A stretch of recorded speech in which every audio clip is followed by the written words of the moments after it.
your dietitian bestie. I don't really have any of my meals planned, which is rookie mistake on me. Don't do that at home. But I'll show you all of my favorite picks / what I look for. Also, little hacks to save you on time, budget, etc. I honestly hate grocery shopping on the weekends, specifically like a Whole Foods, Trader Joe's. Trader Joe's is probably worse because there's such a little space that everyone is literally reaching down your shirt to grab the canned beans. I get overwhelmed and very angry very fast. I've had a little bit one too many carts run into my Achilles tendon. A little bit nervous being here today, grocery shopping in a Whole Foods on a Sunday. I'm a little bit overwhelmed, and it's fine though. It's gonna be good. It's gonna be expensive though. I don't normally shop at Whole Foods. I usually go to Trader Joe's or Aldi, Target if I have to. I'll go to Whole Foods normally to get meats, especially like the fish. I really love their fish selection. Yeah, normally I don't, just because it's really expensive. First and foremost, I love a good rotisserie chicken, and it's honestly slept on. So that's the first thing that we're gonna pick up. It's a nice, fat, juicy. Well, we got these two options, so good.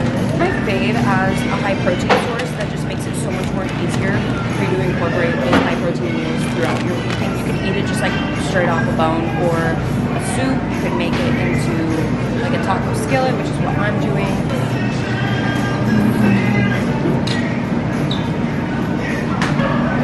Have you ever had majidra?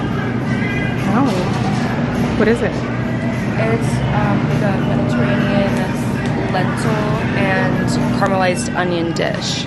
It's super good. Lentils are really such a great source of fiber and protein. So majority of Americans are not eating enough fiber. The average American maybe gets 15 grams a day, which is very low considering for women, our daily goal is 25 to even 30. And for men, the fiber goal is 38 grams a day. So I work very hard with a lot of my clients to be hitting that number.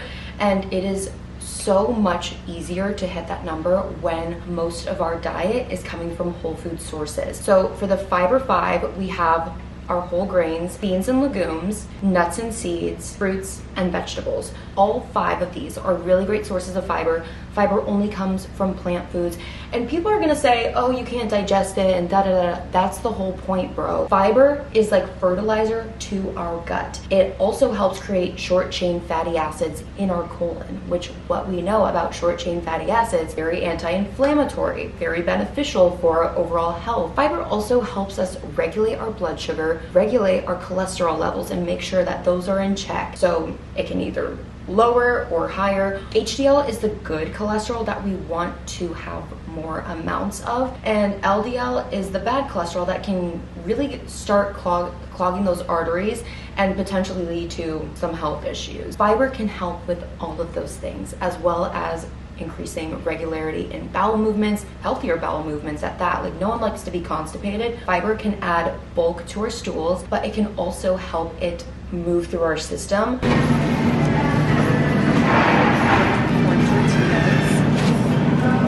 Anyone's heard of the 5-4-3-2-1 method, where you do 5 different veggies, 4 different fruits, 3 proteins, 2 carbs, and then 1 fun thing. That's really beneficial if you're on a budget and you're just like living solo like me. But I like to have a little bit more variety, honestly, like 3 carbs. So I do like a 5-4-3-3, and then 2, like a fun beverage, and then a little sweet treat.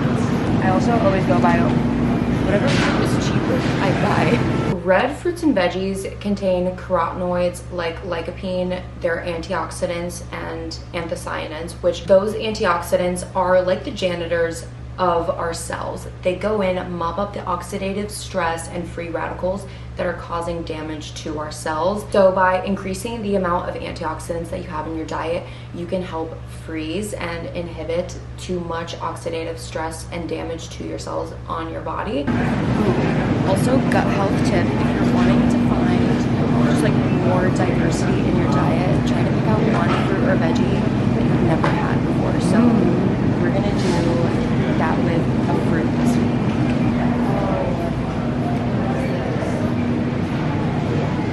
I'm wanting to try this. A cherimoya. I looked it up online, so we're gonna try it today. I also love plant-based proteins too. Tofu is probably one of my favorites that I have at least once a week or so. Holy shit. They have chickpea tofu. I'll get 2 of these. Largest being mushroom, by the way. So good. Very expensive though, really. The only time I've actually had it was when I went to a food pantry. No, like they had it at a food pantry and I got it. Whoa. Yeah, it was awesome. Get some shiitake mushrooms. I think I'm gonna make a tofu stir fry. Get a cake. I need to for my birthday. Let them eat cake. Oh yeah. Well, your birthday is like early March. You have time. Yeah, but I'm gonna get it from Sweet Mandy Bees because they do the best cakes. My It's the granny. size of my head, almost. We technically have now 4 fruits. I like to get the frozen fruits too because that's also very cost effective. I might honestly get frozen fruit rather than these fresh ones. Buying fresh or frozen produce like fruits and veggies can actually be more nutrient dense because it's picked at its peak ripeness, whereas some of the other like fruits or veggies out there won't be as nutrient dense because there's still some time for it to ripen or maybe it's past, etc., whatever it may be, but great affordable option. Same thing with canned veggies as well. So canned fruits or veggies are picked at peak ripeness, and if not, they're a little bit more nutritious than the unripe fresh fruits or veggies. They also last longer and it's super convenient, great on your budget as well. Watch for the sodium on the nutrition facts on the back.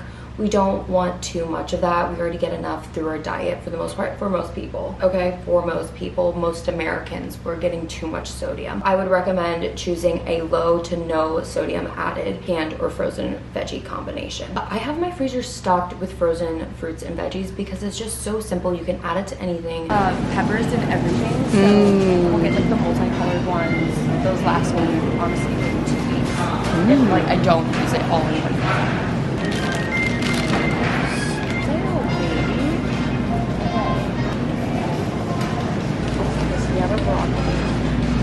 So we need 3 more veggies. Can you go over the rule you said earlier? You said 3. Oh yeah, sorry. Okay, so the rules are 5 veggies, 4 fruits, 3 proteins, and 2 carbs, and then 1 fun item. I say that I do the 5, 4, 3, 2, 1 method. That can be really beneficial, honestly, for like a household of 1 trying to budget. If you are a family looking to do the 5, 4, 3, 2, 1 method, I would recommend doubling up on those items. So if you want to get broccoli for the week, don't just get 1 head of broccoli. Get 2 if you're feeding 3 other people. Honestly, I don't really follow the 5, 4, 3, 2, 1 method. I have my own little method, and this is essentially what it is. I pick out about 4 different sources of protein for breakfast and meals, and then I pick out about 3-ish sources of carbs also for breakfast, meals, and snacks. Honestly, 3 to 4. And then for fruits and veggies, I usually choose anywhere between 5 and 7. It kind of depends again on the recipe. As little as perhaps 3 veggies a week if I get like a frozen mixed bag of something, but predominantly I aim to have at least 2 servings of veggies at each meal, or at least 2 varieties. And same thing goes for breakfast. I always ensure that I'm having at least a veggie or a fruit to start my morning, and our goal daily is 5 to 7 servings of fruits or veggies. So that is a way that I can make sure that I'm getting a lot of those vitamins and minerals that my body needs, really good amounts of fiber, and then also those antioxidants that can help mop up those free radicals in our body. Fresh chickpeas. I've honestly never seen that before. It's cool. I love the carrot chips, but there's also like those pre-cut spears. You know what I'm talking about? This as a veggie, as a vessel for my hummus. Organic because half the time it's just like the nutrition is not different. The whole pesticide thing we can argue about later. Organic still uses pesticides, but they are organic certified, so it's not pesticide free. $1.99 per pound. I think this is hopefully 2 pounds. Let's do a little count. We got 1, 2, 3, 4 veggies. We also like count the mushrooms. That'd be 5. But I want a little bit more for my tofu stir fry, and that'll be found in the frozen section. This is also going to be a protein for the week. Non-fat Greek yogurt. I have it every morning for breakfast. And I already have eggs at home, which will be great for my little stir fry dish. What else can you make with Greek yogurt? Oh girl, everything. I'm gonna get my yogurt bowls. I don't have any granola. The passion fruit's all the way in the back. Reach. Ooh, okay. New flavor unlocked. Okay, this is my fun item. Normally when I'm grocery shopping, I always want to get one little sweet treat for the week at least or so. It kind of depends on how I'm feeling. I like to try to choose a little bit more healthier options, but if I'm craving a specific food, I'm going to get that and I'm going to honor that craving and I'm not going to let it consume me. I have ice cream in my freezer, and do I eat ice cream every single day? No. But is it in my apartment? Yes. Does it worry me? No. And I think that's such a huge feat that I've been able to conquer over the past 10 plus years. I've been recovered for several years now, like a good amount of time, really. Back when I was going through my eating disorder, I didn't think I would be able to keep anything unhealthy in my apartment without binging on it. My philosophy around nutrition is very much balanced lifestyle, because you can't really have one or the other, one without the other. Both can be married in together very beautifully, might I add. You can still focus on a high protein, fiber, whole foods diet and incorporate a little sweet treat every now and then. That won't offset all of the progress and all of the health that you have built. I have 2 proteins already, technically 3. I think we need to get some grains, and then I'll decide if I forget any other meats. But I might try to get something different, like a steak or salmon. Salmon would be really good. And they have good salmon here too, so we'll spin the block. So nutritionally, by looking at the omega-3s between farm salmon and wild caught, there really isn't much of a difference. However, wild caught tends to be a little bit leaner, lower in fat. But at the end of the day, it's preference and also what you can afford. Canned wild caught salmon can be totally nutritious and delicious, so you'd be fine with choosing whichever according to your preference. It's like shopping and you just pick up everything and you're like, yeah, this is so cute. Put it back. Okay, yeah. This is a big brand. These are so good. Like genuinely, again, you could make it at home, but it's so good. Actually, you know, maybe I should make it at home this week. I'll just get some bread, and I have like a cinnamon swirl protein powder. I don't know why I use the air quotes, but and you can like... Yes. We'll be making these for meal prep this week. Stay tuned. But then I'm also just like, $8? Healthy travel snack aisle intent. Of course you can do kale chips. I've never personally done that, but it could be your choice. I do love corn. These are yummy, specifically this flavor. Okay, thoughts on popcorn, alternative popcorn. I love popcorn as like a healthy snack. Like 3 cups of popcorn is about 4 grams of fiber or so. I honestly make my own. I'll put like dill seasoning on it, like the Trader Joe's ones. It's so good, and that's why I don't buy like most of those like salty fun snacks, because I'm like, oh, I have popcorn at home, and then do I actually make the popcorn every week? No, but it's one of those things where it can be really beneficial to have just like something that's a little bit like higher volume. You can control what kind of goes into it. I use olive oil to cook it on my pan, and then I mean all of these would be great. This would be a really great alternative to like the lesser evil. Great ingredients, and you're saving however much money, like $2 at least. So, and I also like these too, because then you can add a little extra something if you need, you know. I love, love cereal. I grew up on it as well. And American staple. Of course, these are great options, but they're also expensive, so I personally don't buy.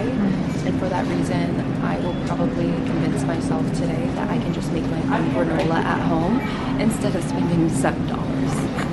I hope that you guys enjoyed following me into this grocery store tour.